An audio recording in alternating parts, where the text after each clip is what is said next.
Hello दोस्तों, नमस्ते, प्रणाम। मैं रेणु मिश्रा आप सभी का अपने यूट्यूब चैनल में स्वागत करती हूँ। जय माता दी। आज मैं देवी गीत सुनाने जा रही हूँ। आप लोगों को कैसे लगेगा कमेंट में ज़रूर लिखना और मेरे चैनल को ज़्यादा से ज़्यादा लाइक सब्सक्राइब करना, आगे बढ़ाना और प्लीज़ पूरी वीडियो देखना, गाना जब भी समझ में आएगा। छुम छुम छननन बाजे मैया पाँव पे जनिया, छुम छुम छननन बाजे मैया पाँव पे जनिया। कहवा मिली मैया पाँव पे जनिया, कहवा पायूँ मैया पाँव पे जनिया।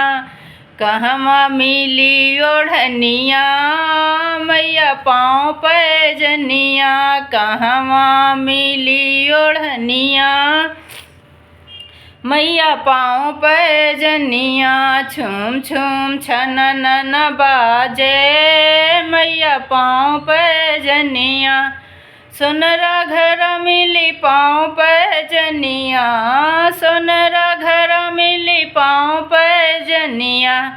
बजाज घर मिली ओढ़निया मैया पाँव पे जनिया, बजाज घर मिली ओढ़निया मैया पाँव पे जनिया।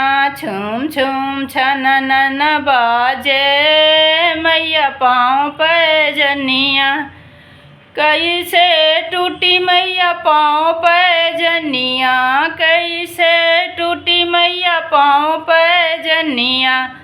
कैसे फाटल ओढ़निया मैया पाँव पे जनिया, कैसे फाटल ओढ़निया मैया पाँव पे जनिया। छुम छुम छननन बाजे मैया पाँव पे जनिया, नाचत कहीं टूटी पाँव पे जनिया, नाचत कहीं टूटी पाँव पे जनिया।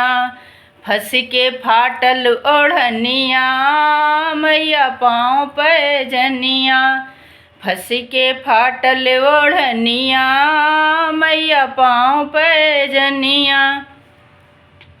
छुम छुम छननन बाजे मैया पाँव पे जनिया, छुम छुम छननन बाजे मैया पाँव पे जनिया। कवन बनाए मैया पाँव पे जनिया, कवन बनाए मैया पाँव पे जनिया। के सिले ओढ़निया मैया पाँव पे जनिया, कौन सिले ओढ़निया मैया पाँव पे जनिया। छुम छुम छननन बाजे मैया पाँव पे जनिया, सोनरा सोनरा घर बनी पाँव पे जनिया, सोनरा घर बनी पाँव पे जनिया। दर्जी सिले ओढ़निया मैया पाँव पे जनिया, दर्जी सिले ओढ़निया मैया पाँव पे जनी। छुम छुम छननन बाजे मैया पाँव पे जनिया, छुम छुम छननन बाजे मैया पाँव पे जनिया।